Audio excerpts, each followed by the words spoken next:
राधे श्याम साथियों, आज मैं इस वीडियो में बात करने वाला हूं कि भक्ति की शुरुआत कब करें और कैसे करें। मतलब भक्ति मार्ग फॉर बिगनर्स। जो लोग भक्ति करना चाहते हैं और वो शुरू से शुरुआत करना चाहते हैं, उनको कुछ नहीं पता कि भक्ति करने के लिए क्या क्या किया जाए, क्या क्या किया जाता है, कहाँ से शुरुआत करें, कैसे कैसे, उन सब चीज़ों के बारे में मैं बात करूँगा। मेरी यात्रा इस अध्यात्म में कैसे शुरू हुई, अगर समय बचा तो वो भी मैं बताऊंगा। और मैं जो इस वीडियो में बताऊंगा वही बताऊंगा जो अपने जीवन से मैंने सीखा है। जो चीज़ें मुझे इस मार्ग पर लाने में प्रयास की, जो मैंने आप सबको पहले ही बता रखा है कि मैं ना साधु हूँ, ना संत हूँ, ना सन्यासी हूँ। और ईश्वर से जुड़ने के लिए आपको कुछ होने की ज़रूरत नहीं। हाँ, गुरु चाहिए, गुरु बिना तो कुछ नहीं हो सकता है। लेकिन अगर शुरुआत में अगर जो चीज़ें मैं आपको बता रहा हूँ, जो मैंने अपने गुरुजनों से, संतों से, शास्त्रों से सुनी है, अपने जीवन में भी देखा है, जो मेरे जीवन को सही दिशा दी है, वो सब आपके साथ मैं साझा करूँगा। पर ये वीडियो बनाऊँ उससे पहले मैं बता दूँ, ये वीडियो किस किस को देखना चाहिए। जिसको लाइफ में बहुत स्ट्रगल करना पड़ा है, मन अशांत है, जिसका कोई अपना निजी व्यक्ति, संबंधी, रिश्तेदार कोई भी खोया है, असफलताओं का सामना करना पड़ रहा है, डिप्रेशन में है, डिमोटिवेशन में, ओवर थिंकिंग आदि जितने भी उसको जो संकट हैं, अगर वो उन चीज़ों से परेशान है तो वो इस वीडियो को देख सकता है। इसको देखकर उसको एक गाइडेंस मिलेगी, एक रास्ता मिलेगा उस सारे दुखों के बीच फिर जीने का, फिर उसका उन दुखों को, समाज को, संसार को देखने का बिल्कुल नज़रिया ही बदल जाएगा। भक्ति मार्ग का सीधा सा अर्थ है ईश्वर से प्रेम। जहाँ व्यक्ति श्रद्धा से, प्रेम से और समर्पण से ईश्वर को प्रसन्न करने का प्रयास करता है, ईश्वर को प्राप्त करने का प्रयास करता है। भक्ति ज्ञान मार्ग और कर्म की तुलना सहज, सरल और मधुर है। पर आज कुछ लोग जो भक्ति को पार्ट टाइम जॉब समझ लिए हैं कि सुबह 10 मिनट के लिए स्नान किया, घंटी बजाई, टन टन करके आरती धूप बत्ती की, चल दिए, फिर दिन भर सारा प्रपंच किया, शाम को फिर प्रपंच मतलब पाप, सारी गंदी गंदी चीज़ें, खान पान, सब जो जितने भी गंदे गलत काम है सब कुछ किए, सारे पाप किए दिन भर। फिर शाम को 2 मिनट फिर आरती, घंटी बजाई, कभी बेईमानी से, मकारी से धन कमा के मंदिर में दान दे दिया, भंडारा कर दिया, अपने आप को फिर धर्मात्मा मानने लग जाते हैं। वो सब बिल्कुल भक्ति नहीं है। जहाँ भक्ति का मतलब है एक शांतपूर्ण, पवित्र और दिव्य जीवन जीना। ऐसा जीवन जीना जो आपको शांति प्रदान करता है और आपके होने से समाज को शांति प्रदान करता है। आपका स्वयं का कल्याण होता है और आपके होने से समाज का, संसार का कल्याण होता है। आप स्वयं का मार्गदर्शन करते हो, आपके होने से समाज का मार्गदर्शन होता है। जहाँ किसी से द्वेष नहीं, किसी से नफरत नहीं और किसी से कुछ लेना नहीं, सिर्फ देना, मतलब सेवा। सब रूप में ईश्वर को देख के सेवा करना, ये भक्ति मार्ग का स्वरूप है। सीधे शब्दों में बोलूं तो भक्ति का मतलब है संयमित, पवित्र, सेवा युक्त और भगवान को साक्षी मानकर उनका स्मरण करते हुए अपने जीवन को जीना। मैं विस्तार से बताऊं, एक एक चीज़ बताऊं जो मेरे जीवन में थी और जिसने मुझे दिशा दी। उससे पहले मैं कुछ बेसिक चीज़ों पर बात कर लेता हूं, कुछ ऐसे नियम, कुछ ऐसी चीज़ें जो भक्ति मार्ग के अंग हैं, जो भक्ति मार्ग में होना आवश्यक है। सबसे पहला अंग है श्रद्धा, यानी विश्वास, फेथ। आपको जो विश्वास हो कि इस समस्त भूमंडल को, समस्त ब्रह्मांड को चलाने वाली शक्ति है, भगवान नाम की कोई चीज़ है, उसके नाम, उसके रूप विभिन्न हो सकते हैं, उसकी व्याख्याएं विभिन्न हो सकती हैं, लेकिन कोई तो है इसको चलाने वाला, और जो इस सब को चलाता है वो हमें भी चलाता है। सबसे पहले जो इस भक्ति मार्ग में आपको चाहिए विश्वास, फेथ। दूसरा अंग है सत्संग। सत्संग से मन निर्मल होता है, सत्संग से भगवान के बारे में आपको जानकारी मिलती है, भक्तों के चरित्रों का ज्ञान मिलता है, जिससे आपका उस मार्ग पर चलना और भी सहज हो जाता है। आपको भक्तों के जीवन से प्रेरणा मिलती है कि कैसे कैसे उन्हें अपने जीवन का निर्वाह करते हुए इस मार्ग पर चलने का प्रयास किया और कैसे शुरू से अंत तक उस अंतिम लक्ष्य भगवान को प्राप्त किया। सत्संग के लिए ये भी कहा जाता है कि जैसा होगा संग वैसा चढ़ेगा रंग। अगर आप कामी का संग करते हो तो काम जागृत होता है, शराबी का संग करोगे तो शराबी बन जाओगे, चोर का संग करोगे तो चोर बन जाओगे।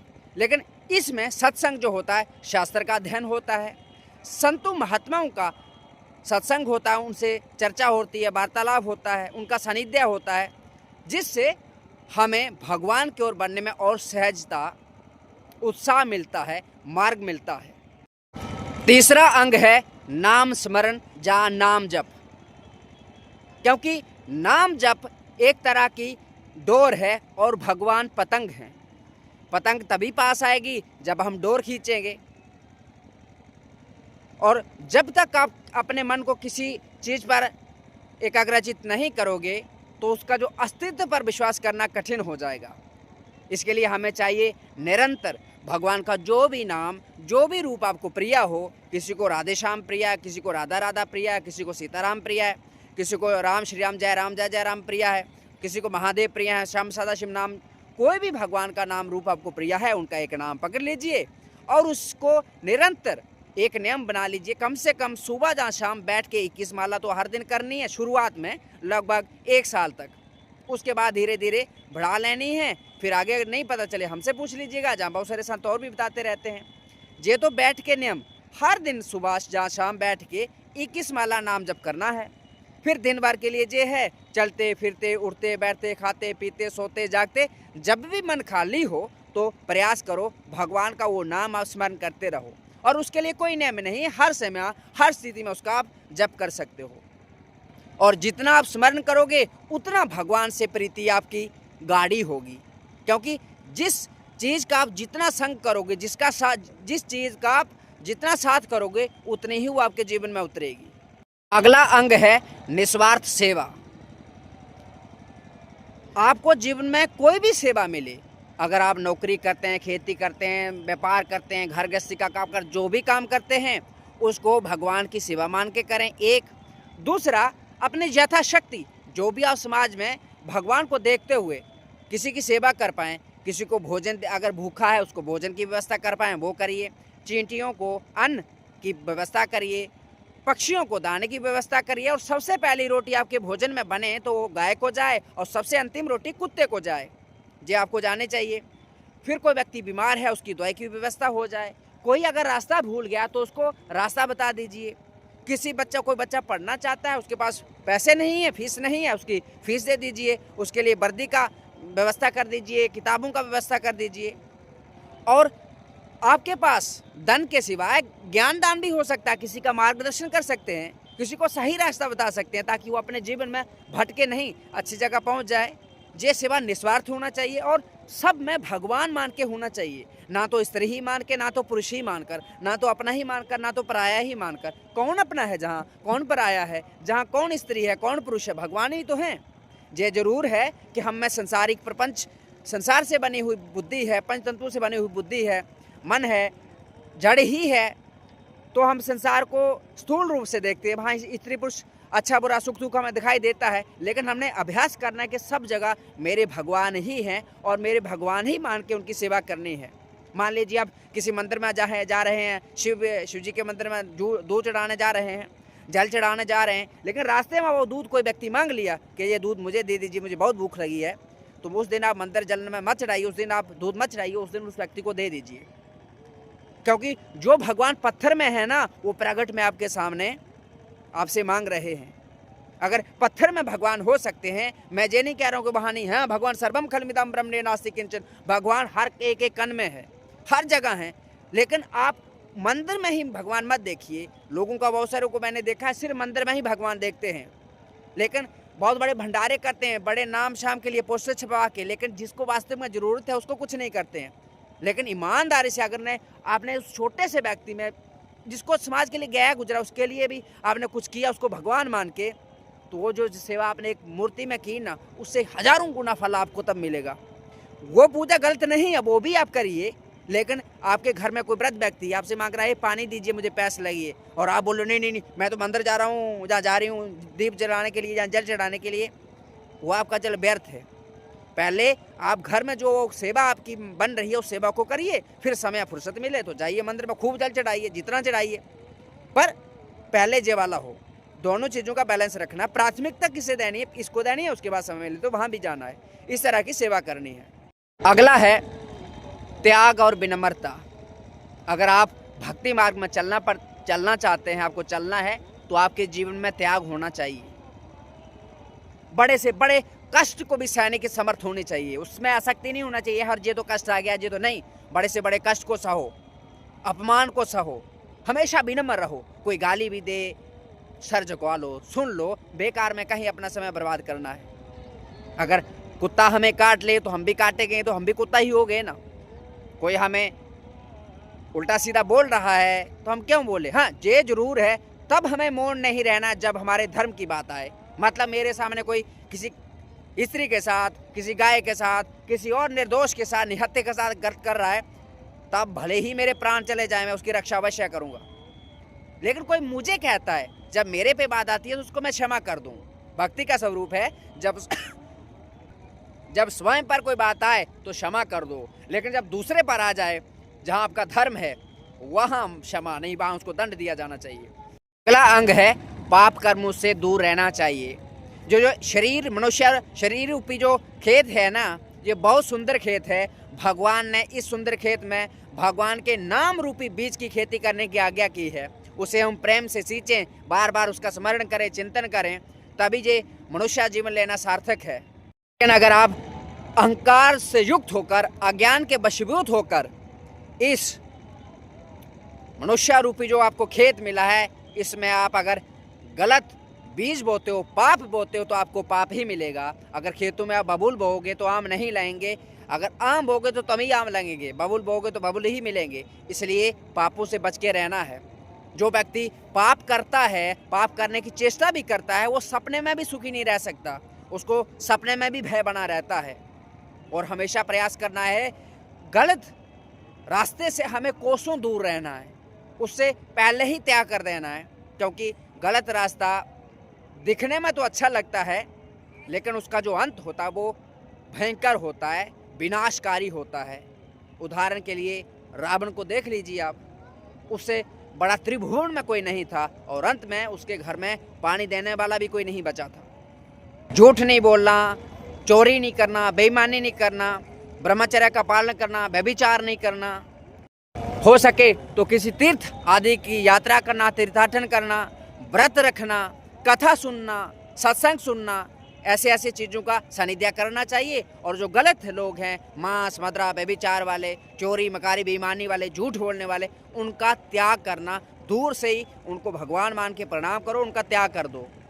वैसे ही त्याग करना चाहिए जैसे लोग अपने ही जलते हुए घर का त्याग करते हैं, क्योंकि वो जानते हैं घर तो अपना ही है, लेकिन त्याग नहीं करेंगे तो वो भी साथ में जल जाएंगे। भक्ति का पौधा तभी फलता फूलता है जब भूमि शुद्ध हो, मतलब जो शरीर रूपी जो भूमि है जो शुद्ध हो, पवित्र हो, इसमें वो योग्यता हो, तभी ये भक्ति रूपी जो पौधा है फले फूलेगा।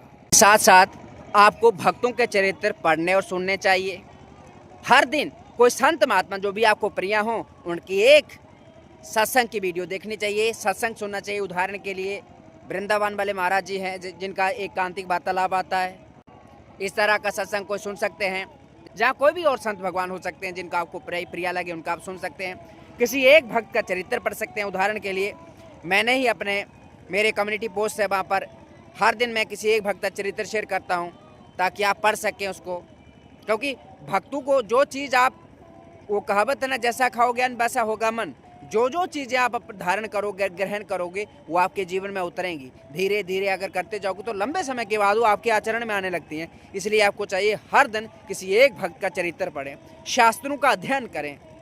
उसके लिए भक्तमाल हो गया, श्रीमद् भगवद गीता हो गई, मानस हो गए, रामचरित मानस हो गए, श्रीमद् भागवत हो गए, यानी भागवत महापुराण, इस तरह को कोई अन्य ग्रंथ बहुत सारे हैं। किसी संतों की जीवन चरित्र पढ़ना चाहिए, वो आपको शास्त्र अध्ययन नियमित रूप से करना चाहिए। इसके लिए मैंने हर दिन एक भगवद गीता के श्लोक का सीरीज भी शुरू की है, जिसमें हम हर दिन किसी एक श्लोक को उठाते हैं भगवद गीता के और उस पर चर्चा करते हैं, उसके बारे में जानते हैं। इस तरह का आप भी मेरे साथ जुड़ सकते हैं, जहाँ जो चीज़ें मैं आपको बता रहा हूँ वो अपने जीवन में कर सकते हैं। आपके घर में कम से कम 1-2 ग्रंथ होना ही चाहिए और आपके जीवन का ये नियम होना चाहिए, सुबह जब आप उठो, स्नान करो, फ्रेश हो, स्नान करो, उसके बाद नित्य व्यायाम योगा करने के बाद कोई पाठ करो अपना, किसी भी एक ग्रंथ को ले लो, उसके कुछ श्लोक कुछ चैप्टर आपको पढ़ना ही चाहिए सुबह शाम नित्य। जैसे आप भोजन खाते हो उसी तरह, क्योंकि जो पूजा साधना है, भक्ति है, जो पार्ट टाइम जॉब नहीं है। इसका मतलब ही है कि हम हमेशा सत्य की राह पर चलें, और सत्य की राह पर चलने के लिए क्या क्या चाहिए वो सब करें हम।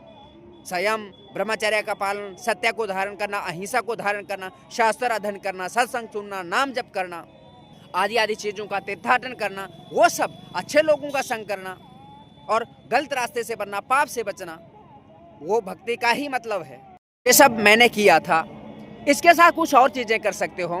कभी कभी अगर आपके पास समय हो, व्यर्थ के यूट्यूब पर वेब सीरीज़ देखने से, सीरियल देखने से अच्छा है आप भक्ति से संबंधित कुछ चीज़ें देखो। उदाहरण के लिए मैं बोलूँगा हर व्यक्ति को देखना चाहिए गंगा उपनिषद, जहाँ उपनिषद गंगा करके यूट्यूबर एपिसोड्स हैं, 52 एपिसोड हैं, वो देखने चाहिए। वो आपको एक दिशा देंगे इस भक्ति मार्ग में जाने की ओर। फिर है नीलकंठ वर्णी, एक 7 एपिसोड है, वो भी आपको दिशा देगी भक्ति मार्ग पर कैसे चलना चाहिए।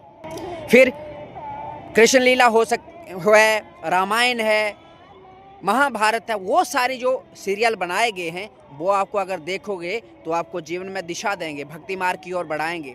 और कुछ भक्तों के चरित्रों पर मूवियाँ बनी हैं, जैसे स्वामी विवेकानंद पर बनी है, गोरा भगत है, शंकराचार्य पर मूवी बनी है, संत तुकाराम पर बनी है, सकूबाई पर बनी है, मीरा भाई पर बनी है, सत्य हरिश्चंद्र पर मूवी बनी है। इस तरह की मूवीज़ मैं अपने जीवन में देखता था। आप भी इनको धारण कर सकते हैं, देख सकते हैं, ये भी आपको एक दिशा देंगी। अब तो ना जाने कितने सालों से मैंने मूवी आदि को देखना छोड़ दिया, मन ही नहीं करता है, लेकिन शुरू में इनने मुझे संभाला था। और फिर उन महापुरुषों के ग्रंथों को आप पढ़ सकते हैं जिनने लिखे हैं, जैसे स्वामी राम सुखदास द्वारा साधक संजीवनी गीता की टीका की गई है, सबसे अच्छी और सुंदर है और समझने योग्य है, उसको पढ़ना चाहिए। स्वामी विवेकानंद द्वारा लिखी गई किताबों को पढ़ना चाहिए, रामकृष्ण परमहंस द्वारा लिखी गई किताबों को पढ़ना चाहिए, शंकराचार्य जी ने जो किताबें लिखी है वो पढ़नी चाहिए। इस तरह के संतों के जीवन चरित्र या उनके लिखे ग्रंथों को पढ़ना चाहिए, वो आपको अध्यात्म की उत्तम स्थिति की ओर ले जाते हैं। गुरु नानक पर एक मूवी बनी है, उसको भी आप देख सकते हैं, शाह फकीर करके इस तरह से मूवी है। तुलसीदास जी पर मूवी बनी है, उसको आप देख सकते हैं।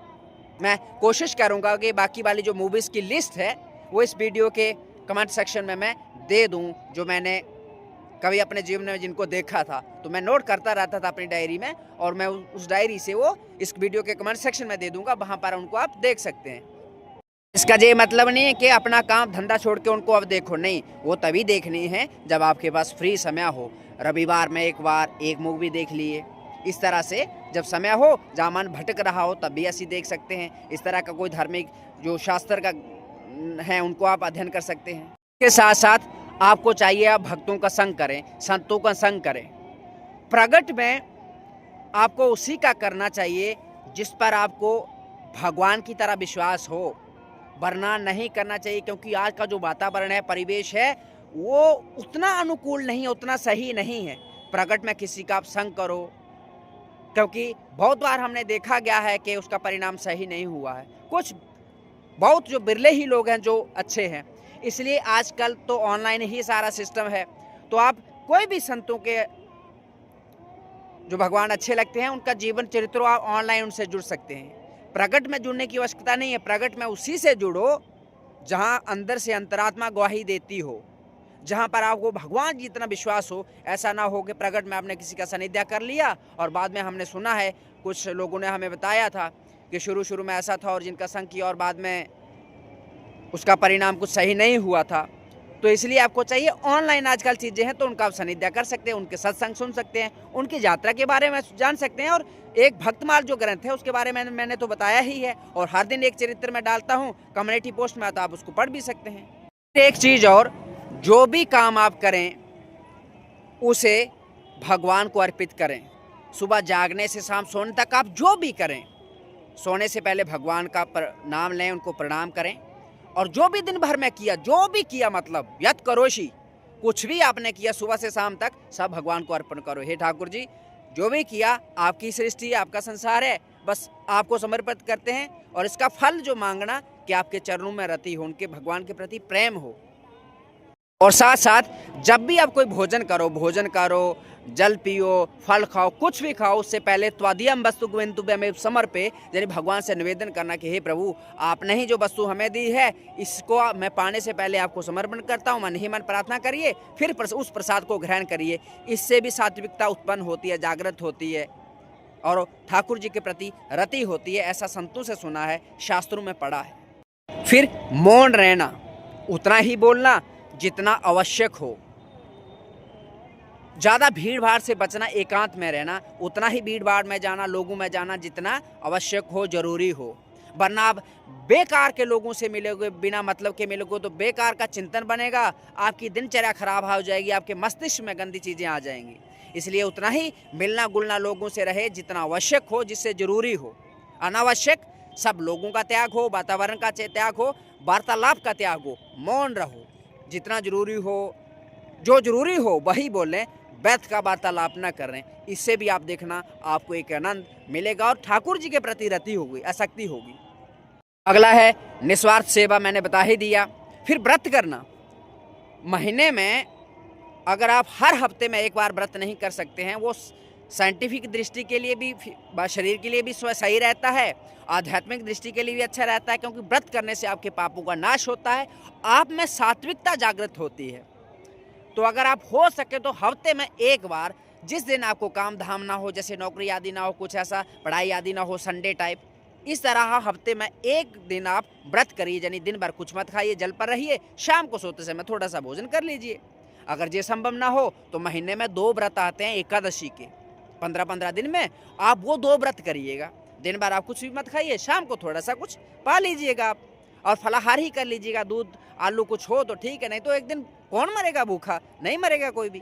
तो इस तरह की चीज़ें करने से भी आपकी उस मार्ग की ओर जाने की प्रवृत्ति बनेगी। फिर अगला है, जब तक आपकी शादी ना हो तब तक पूर्ण रूप से ब्रह्मचर्य का पालन करो, और शादी जब हो जाए उसके बाद एक पतिव्रता एक पत्नी व्रता का व्रत ले लो, कि जानी जिससे विवाह हो गया है अब उसके सिवा कहीं अन्यत्र हम नज़र नहीं दौड़ाएंगे, कहीं देखेंगे नहीं, भले प्राण चले जाएं।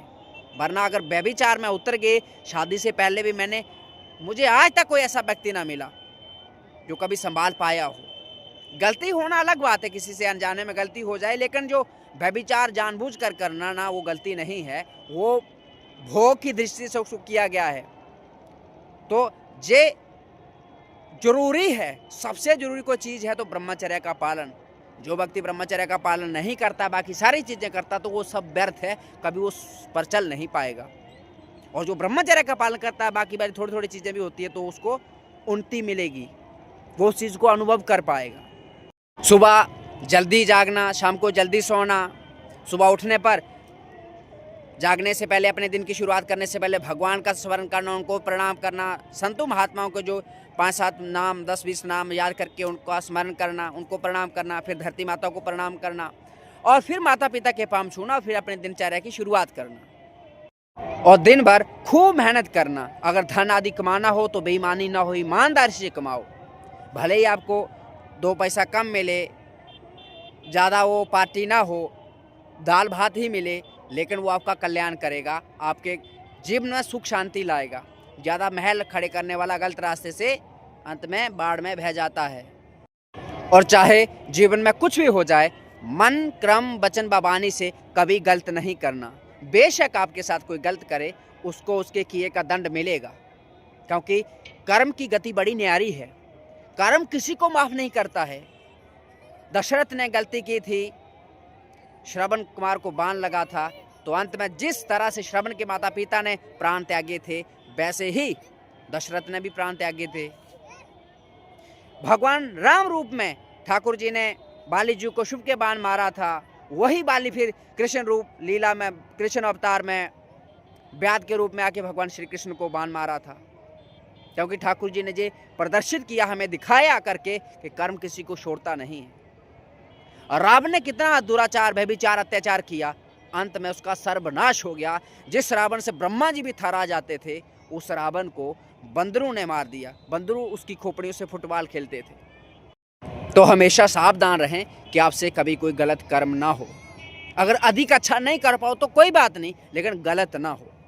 और कुछ चीज़ों का ध्यान रखना, भगवान के किसी भी नाम रूप लीला की निंदा ना हो। बहुत सारे लोगों को मैंने देखा, कृष्ण को पूजने वाले हैं, राम जी को गाली देते हैं, राम जी को पूजने वाले कृष्ण को गाली देते हैं, राम को पूजने वाले राम को श्रेष्ठ मानते हैं, कृष्ण को श्रेष्ठ नहीं मानते हैं, कृष्ण को पूजने वाले राम को श्रेष्ठ नहीं मानते हैं, कृष्ण को पूजने वाले शिव को गाली देते हैं। भगवान एक ही है, वही कृष्ण है, वही राम है, वही शिव है, उनसे परे कुछ भी नहीं है। कोई देवी छोटी नहीं है, कोई बड़ी नहीं है। बस जिस नाम रूप को कोई साधक पूजता है, अपना इष्ट मानता है, उसके लिए वही सर्वोपरि हो जाता है। उस भाव से वो सबसे उस नाम रूप को श्रेष्ठ मानता है। लेकिन तत्व रूप से शास्त्रों में जो कहा गया, जो संतों से, गुरुजनों से सुना है, एक ही भगवान है, भगवान 10-20 नहीं है। लेकिन जिसमें किसी व्यक्ति को एक जिस नाम रूप में प्रियता हो जाती है, वही उसके लिए श्रेष्ठ हो जाता है। उदाहरण के लिए संसारी भाव से आप समझिए, हजारों लड़कियां हैं ना, हजारों लड़के हैं ना, लेकिन जब किसी को किसी एक लड़की से, किसी को किसी एक लड़के से प्रेम हो जाता है, वो उसके लिए सबसे श्रेष्ठ हो जाता है ना। तो जब उसके लिए वो एक व्यक्ति सबसे श्रेष्ठ हो जाता है, इसका ये मतलब नहीं कि बाकी वाले उससे निंदनीय हो गए, घटिया हो गए, कम हो गए, नहीं। वो अगर एक लड़की है तो उसी जैसा अन्य भी समान लड़कियां ही हैं, एक लड़का उसी जैसे अन्य समान लड़के ही हैं। लेकिन जो प्रियता के कारण हम किसी एक को अपना बहुत ही प्यारा मानते हैं, सबसे सर्वोपरि मानते हैं, उस भाव का प्रशंसा है, उसकी वंदना है। लेकिन उसको अहंकार में मत लेना चाहिए कि मेरे भगवान ही सब श्रेष्ठ हैं, बाकी वाले तो कुछ नहीं होता। मैंने बहुत सारे लोगों से सुना है कि भगवान का जे नाम अगर 1000 बार जपोगे और भगवान का जे नाम जपोगे तो बराबर हो जाएगा।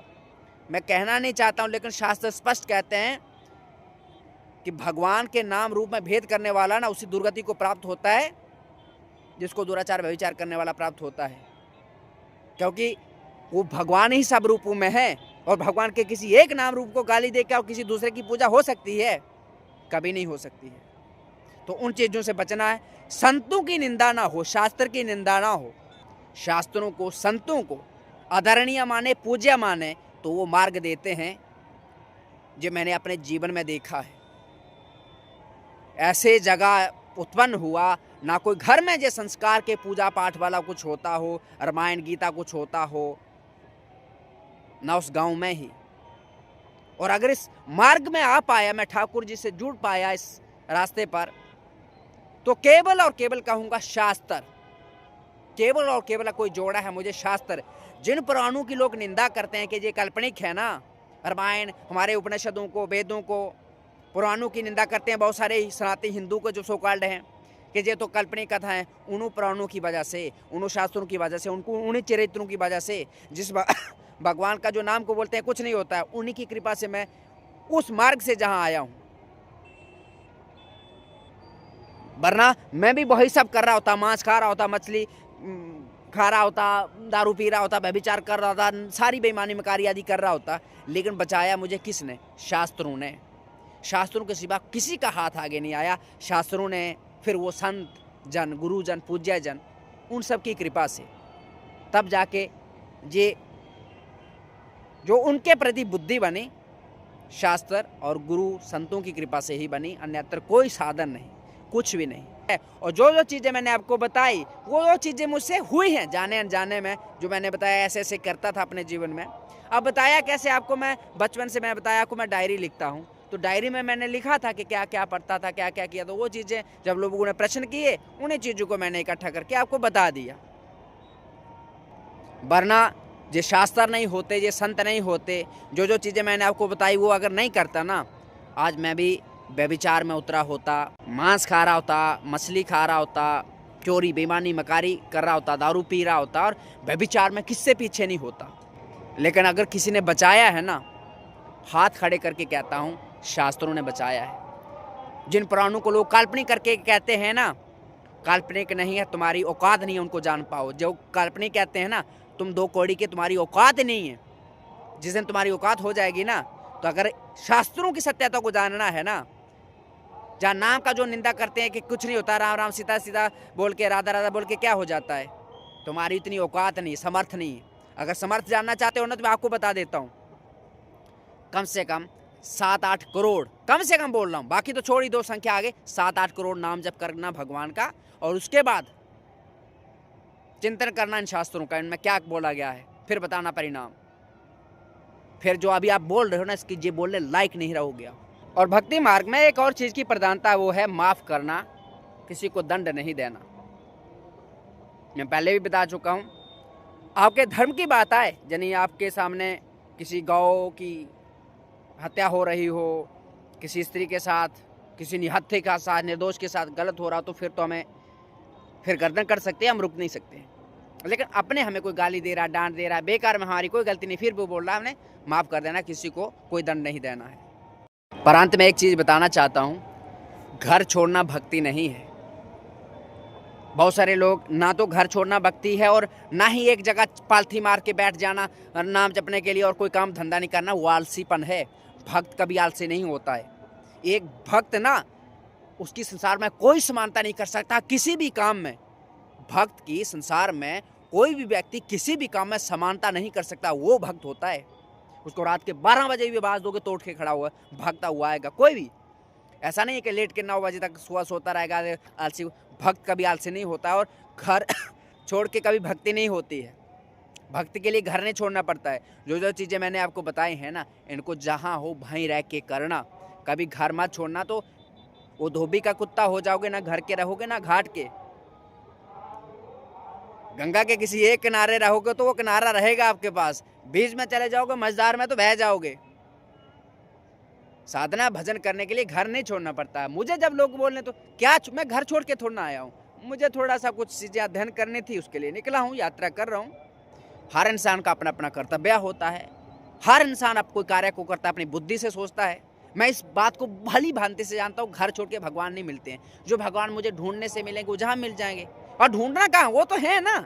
अगर वो नहीं होते तो मैं आपसे बात कर रहा होता, इतना मूर्ख तो नहीं हुआ ना। वो हैं, उसकी आप बात ही नहीं करनी है, वो हैं। बस अपना जो काम होता है, हर व्यक्ति का अपने अनुसार काम होता है। मैं थोड़ा उसी अनुसार कर रहा हूँ जो मुझे करना चाहिए। आपको नौकरी अच्छी लगती है, आप नौकरी करिए, बढ़िया है, वो भी सेवा ही है। पर साथ साथ में नाम जप हो।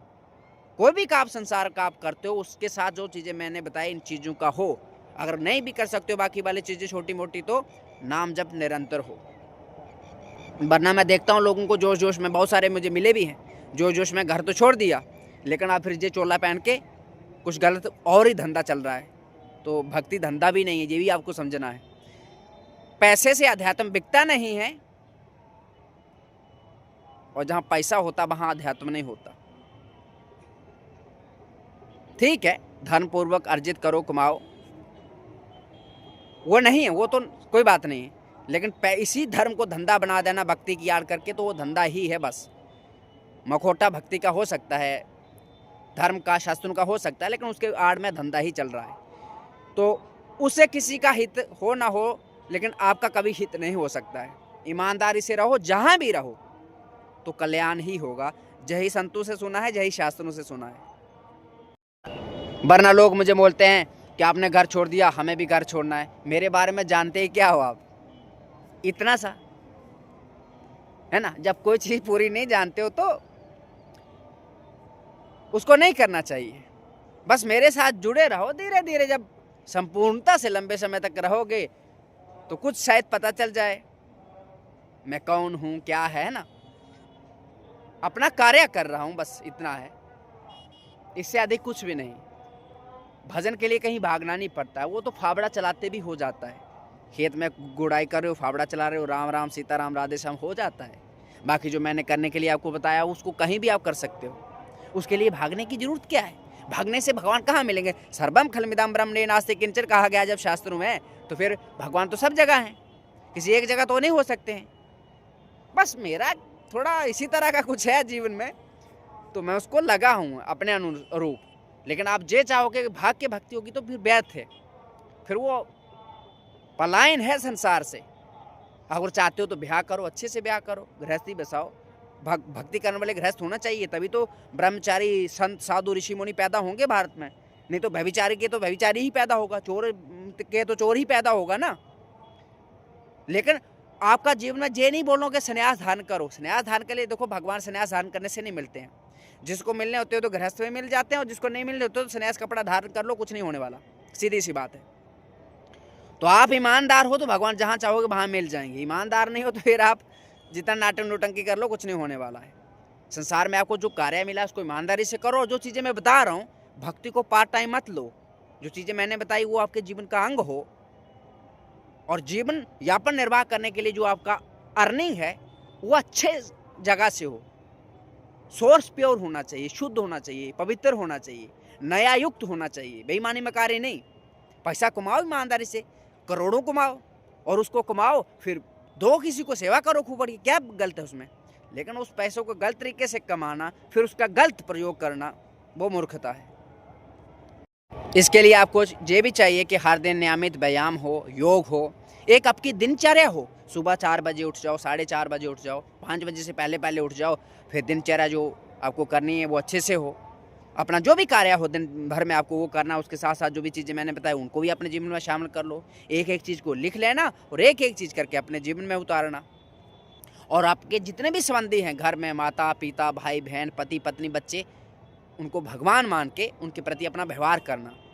फिर देखना वो वातावरण कितना पवित्र हो जाएगा। फिर स्वर्ग कहीं ऊपर नीचे नहीं है, यही है, वही आपके पास होगा। ऐसा नहीं होना चाहिए कि थोड़े दिन तो बहुत प्यार जाग रहा है और बाद में एक दूसरे के बाल नोच रहे हो, भाई भाई का अधिकार हड़प रहा है, माता पिता अपने बच्चों का ही शोषण कर रहे हैं। बहुत सारे बच्चे मिलते हैं जिनकी जीवन माता पिता की वजह से ही बर्बाद हो गया, कोई उनका अपना ही जीवन बर्बाद कर दिया। वो सब नहीं होना चाहिए। अगर सार रूप में बताऊं,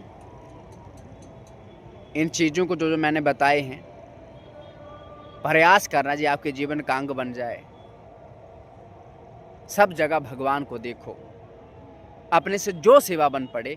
अगर आप भंडारा नहीं कर सकते हो तो चींटी को ही अन्न खिला सकते हो, दे दो। चिड़िया को दाना दे सकते हो, गाय को एक रोटी दे सकते हो, कुत्ते को दे सकते हो। भगवान मान के, कुत्ता गाय मान के नहीं, भगवान मान के किसी के प्रति जो व्यवहार हो मधुर हो, नया युक्त हो, किसी मकारी बेईमानी ना हो, किसी को कष्ट ना पहुंचे आपकी वजह से।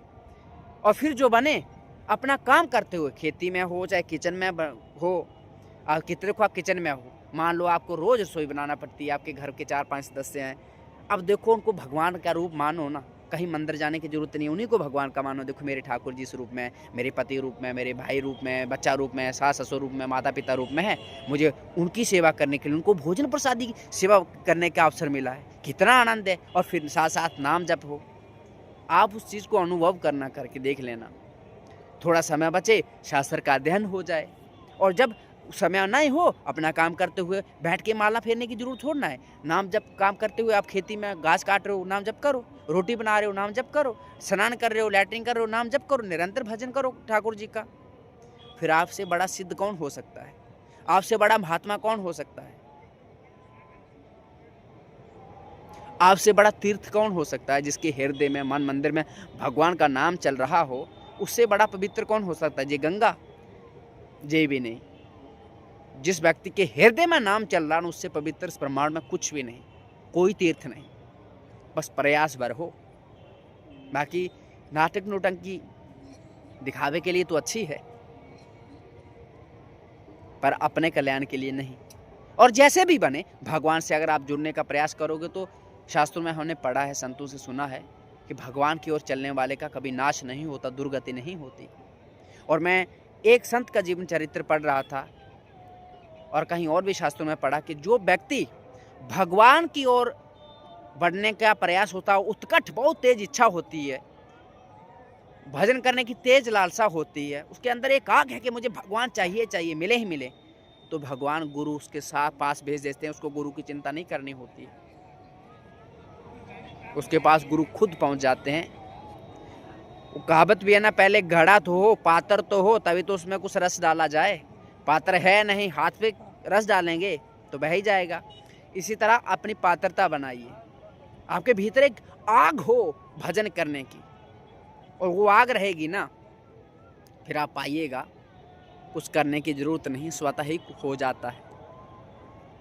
अगर कुछ करने वाला होता ना, तो मैं आज ना जाने कहाँ सड़ रहा होता, कहाँ मर रहा होता। क्योंकि ये माया ना, बाकी कुछ तो मैं जानता नहीं, लेकिन इस खोपड़ी को खराब करके रखती है।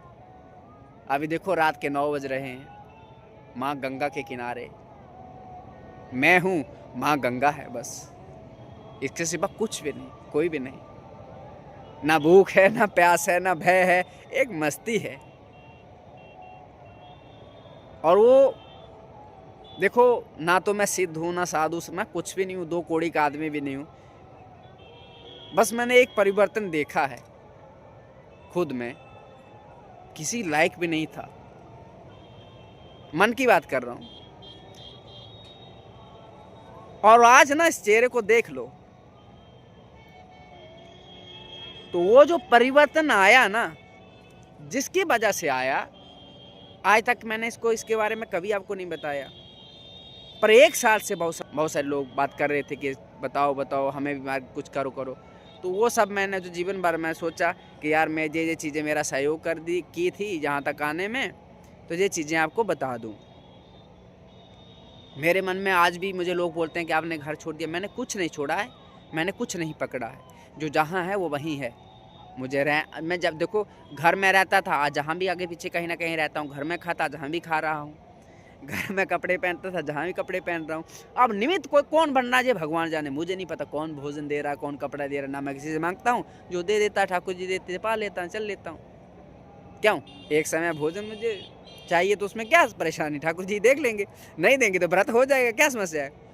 तो मैंने कुछ छोड़ा नहीं, घर मेरे साथ यात्रा कर नहीं सकता था, वो रह गया वहीं पे। माता पिता तो घर पे ही हैं, अन्य भाई हैं उनके साथ हैं। मैंने ये भी नहीं कहा कि मैं ये हूँ, मैं कुछ भी नहीं हूँ।